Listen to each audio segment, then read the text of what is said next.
திராவிட இயக்கத்தின் தலையாய கொள்கை இருமொழிக் கொள்கைதான் என முன்னாள் முதல்வர் ஓ பன்னீர்செல்வம் தெரிவித்துள்ளார். மதுரை விமான நிலையத்தில் செய்தியாளர்களிடம் பேசிய அவர், இருமொழிக் கொள்கைதான் தங்கள் உயிர் மூச்சு என அண்ணா தீர்மானம் நிறைவேற்றியதாக தெரிவித்தார்.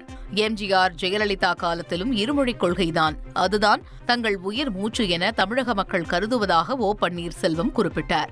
ஏற்கனவே பேரறிஞர் அண்ணா அவர்கள் சட்டமன்றத்தில் தீர்மானமே நிறைவேற்றி இருமொழிக் கொள்கைதான் எங்களுடைய உயிர் மூச்சு என்று சொல்லி தீர்மானம் நிறைவேற்றியிருக்கிறார்கள்.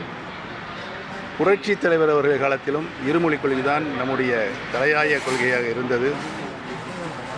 இதையும் டாக்டர் புரட்சித் தலைவி அம்மா அவர்களும் சட்டமன்றத்தில் அறிவித்து மாண்புமிகு அம்மா அவர்களும் தீர்மானமாக நிறைவேற்றி டெல்லிக்கு அனுப்பியிருக்கிறார்கள். திராவிட இயக்கத்தினுடைய எங்களுடைய தலையாய கொள்கை இருமொழிக் கொள்கைதான் என்று நானும் பேசியிருக்கிறேன். தமிழக மக்கள் இருமொழிக் கொள்கையில் தான் தங்களுடைய உயிர் மூச்சாக நிலைத்துக் கொண்டிருக்கிறார் என்பதை தெரிவித்துக் கொள்கிறேன்.